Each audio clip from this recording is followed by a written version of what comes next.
Honestly, I used to think I was loyal. Not the kind that just doesn't cheat. I mean loyal in the way you sit beside someone in silence and still choose them. Loyal in the way you hold their worst days and never use them against them. I was that. Or I thought I was. We'd been married 5 years. Together for almost a decade. The kind of relationship people envied from the outside. Photos, dinners. Mutual friends. We had the language of routine down so well, we stopped needing subtitles. But somewhere in year 7 I got tired. Not of him. Of being invisible while standing right in front of someone.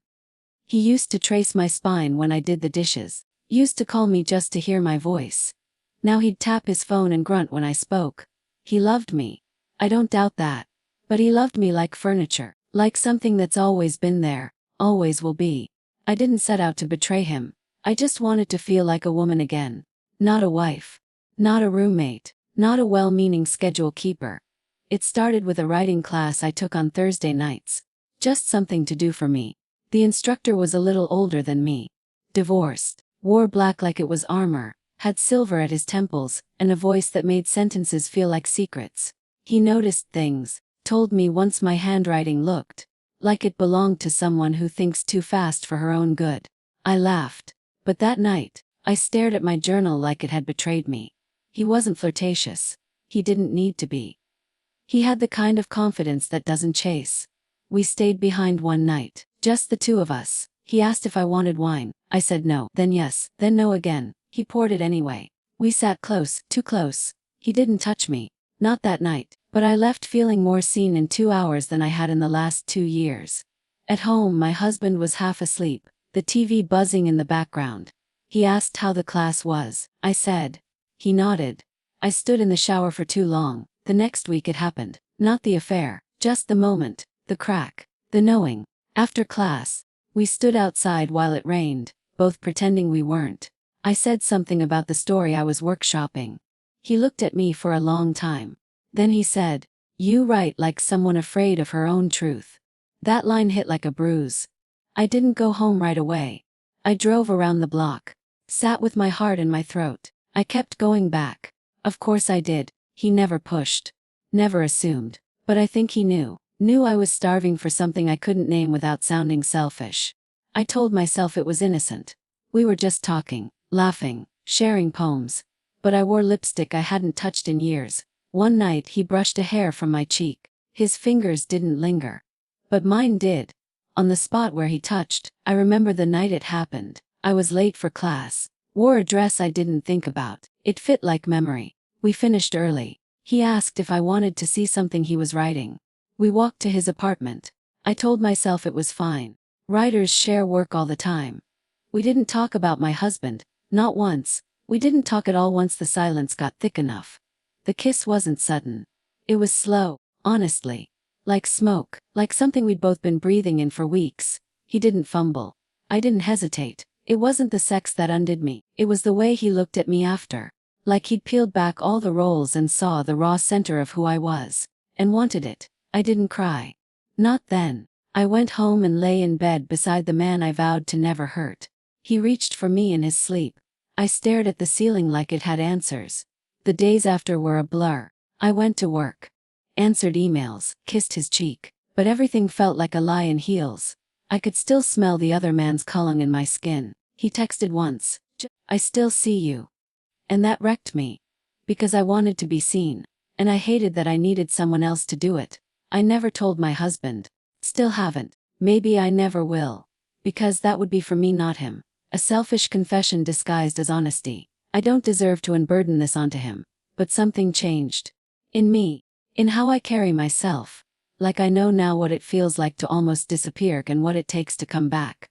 Some nights, I still ache for the version of myself he awakened. The bold one. The reckless one. The alive one. Honestly. And I wonder if I can ever be her again. Without burning everything down to do it. I didn't plan to see him again. I told myself it was over. That what happened was a moment. Wrong, reckless, unforgettable. But just a moment. I promised myself I'd bury it like a secret in soft dirt. Let time and guilt do the rest. But time didn't heal. And guilt didn't grow roots. It just hovered, soft and sharp. Like breath on glass. Weeks passed. We didn't speak. He didn't text. I didn't show up to class. I deleted his number but remembered it anyway. I kept my promises, kept my distance. But it didn't matter, he was in my bones now. One night out of nowhere, I dreamt of him. Not lust, not fire, something slower. He was reading aloud. My words, my stories, and looking at me like I was the truth. I woke up with his voice still in my chest. I cracked first, a message. I don't know what this is, but I can't stop writing you in my head. He replied 3 minutes later. Then come let me read you out loud. I didn't hesitate this time. I didn't lie. Just said I was out with friends. He didn't ask questions. When I walked into his apartment again, the air changed. Not heavy, not urgent, just quiet, like the room was waiting. He didn't touch me right away. Instead he asked if I wanted tea. I laughed. It was absurd, this normalcy. This pretending we were just two people in a room, and not a tangled history waiting to explode. He poured the tea. I didn't drink it. Just held it like a shield. Then he sat beside me. Not too close, but close enough. You don't look like someone who regrets it, he said softly. Not a challenge, just an observation. I looked at him. Really looked. The stubble, the scar above his brow, the eyes that always felt like questions. I don't know what I feel, I whispered, and then his hand found mine. Not desperate, not greedy, just steady, real. He leaned in slowly, like he was giving me every chance to change my mind. But I couldn't. The kiss was different this time. Not rushed, not stolen. It was reverent. Like he was reading me again, this time with his mouth. Every movement slow, deliberate, like he was memorizing. And I let him. I closed my eyes and let him trace the map of my face, my neck, my shoulders with lips that knew their way now. I wasn't trembling this time. I was still. When his hands moved, they didn't grab. They asked. They waited. It was the kind of touch that made you feel known. We undressed without words, no fire this time, just heat, gentle, growing, endless. He worshipped, not consumed, paused, listened, adjusted. It wasn't sex. It was something else, something slower, sadder, sweeter. His mouth on my skin felt like confession. Like every part of me was being told it mattered. When he entered me, I didn't gasp, I exhaled. Like something that had been trapped inside me had finally let go. He didn't rush, didn't push. He held my gaze the entire time. And in those minutes, in that rhythm, that silence, that closeness, I felt seen in a way I didn't think was possible anymore. Not as a wife, not as a woman trying to escape, but as me, naked not just in body but in soul, and still wanted. When it ended, he didn't roll away. He pulled me into him, arms around my waist, lips on my temple, and we lay like that, entangled, undone, unafraid.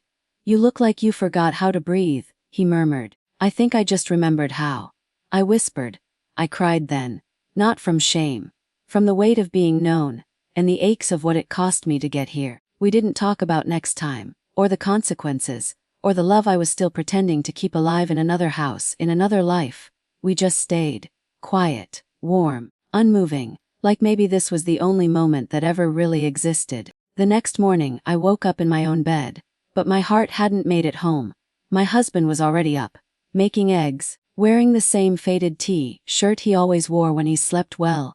He looked over his shoulder and smiled. I thought I'd surprise you, he said, sliding a plate in front of me. I nodded, thanked him, sat down, but every movement felt foreign. Like I was playing a role that used to come naturally but now felt scripted, clumsy. He kissed my forehead, and I flinched. He didn't notice, or maybe he did and told himself he didn't. It wasn't about love. I think I still loved him. In the way you love someone you've built a life with, memories with, 1,000 small rituals that used to feel like magic. But something inside me had cracked wide open, and there was no quieting it now. I went through the motions, laundry, work, smiles, phone calls. But my body had memory, and his hands, the other man's hands, still echoed on my skin. A ghost I didn't want to shake. He didn't text me for a while. I think he knew I needed space to decide what this was, or what it wasn't. But one night, almost 2 weeks later, I got a message. You left something with me. I stared at the screen. My pulse raced. My fingers hesitated, but I typed back anyway. What? His reply came seconds later. A version of yourself you forgot existed. That's when I knew it wasn't over. We met again. Not in his apartment this time. A motel outside the city. Anonymous. Empty, safe. I expected more guilt. I waited for the shame to crash down on me like a second skin. But what I felt was quiet, stillness, like for the first time, I wasn't running from something. I was finally running toward something. We didn't rush. This time, he undressed me like I was something sacred. His eyes moved slower than his hands. His lips whispered across my collarbone like a prayer he didn't know how to say aloud. There were no words this time, just breath, pulse, skin. I cried when he held me after, not from pain, not even confusion, but from the overwhelming truth that this, whatever this was, felt more real than anything I'd known in years. Not because of lust, because of presence. I felt there, in my own body, in the room, in his arms, alive, and I hated that I needed him to remember that. When I got home, my husband was in bed, watching a movie we'd already seen twice. He patted the space beside him without looking up. And I sat beside him, heart still burning with the memory of a man who looked at me like I was still unfolding. Something was breaking. I could feel it. The ache wasn't from betrayal. It was from pretending. Pretending that I could go back to who I was before. That I could love him the way he deserved while half of me was already somewhere else. In a motel. In a story. In a kiss that didn't ask for anything except truth. The next day, he asked me what was wrong. Just that, what's wrong? And for the first time, I didn't lie. I said, I don't know who I am right now. He looked confused. Hurt, quiet. I almost told him then. Almost. But some truths aren't for speaking, they're for carrying. And I didn't want him to forgive me just so I could feel better. That night, I stared at the ceiling while he slept beside me.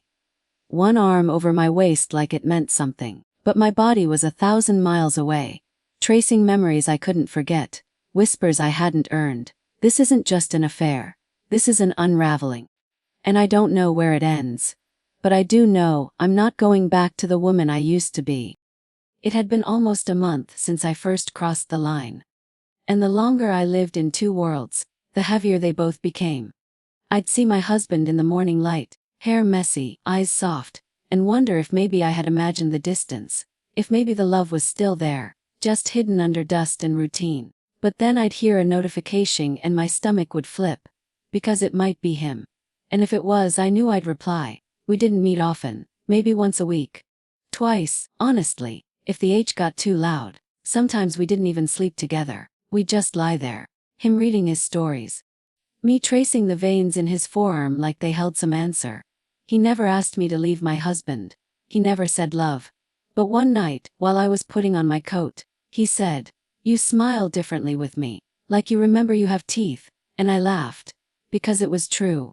And because it hurt. I started seeing myself more clearly. The way guilt sat on my collarbone like a shadow. The way I flinched when my husband made plans for the future. Like I was being included in a life I didn't belong to anymore. I didn't feel like a wife. I felt like a woman still trying to remember her own name.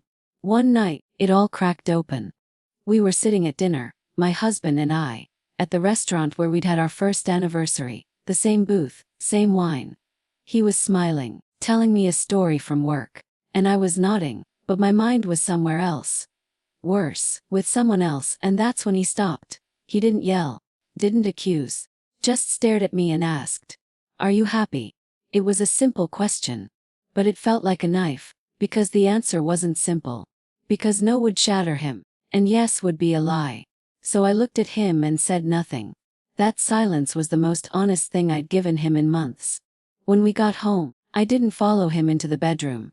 I sat on the kitchen floor, back against the cabinets, staring at the dark. My phone buzzed once. It was him, still awake. I typed, then dial again. Type think he knows. I think I want him to know. The dots danced, then stopped, then nothing. I turned off my phone. Something inside me had shifted, not loudly, not in fireworks, but like a tide pulling back. The next morning I packed a bag. Small, just a few clothes, a book, a toothbrush. When he saw me at the door, he didn't ask anything. He just opened it, and held me, not possessively, not triumphantly, just softly, like I was something delicate, something damaged. I cried, harder than I ever had. Not because I missed my husband, but because I missed the girl I used to be. The one who believed love meant forever. The one who thought a vow was strong enough to silence loneliness. We made love that afternoon, but it felt different. There was no rush, no fire. Just this ache of knowing that nothing was innocent anymore. But it was still real. His lips brushed my shoulder as we lay in silence. "You can stay," he whispered. And I wanted to, but I didn't answer. Because I still hadn't made a decision. Because choosing him meant choosing everything else. When I got home, my husband was gone. A note on the counter. "Went for a drive, needed air." No accusation, just space. Maybe he did know, or maybe he just felt it. The end didn't come in screaming, or slamming doors. It came in the form of stillness. Two people in the same house, living different goodbyes. I still don't know what happens next. I haven't moved out, haven't moved on. I'm somewhere in between. Haunted by two versions of myself. One that stayed too long. One that left too soon. But when I look in the mirror now, I see something new in my eyes. Not shame, not regret, just truth. And it's heavy. But it's mine.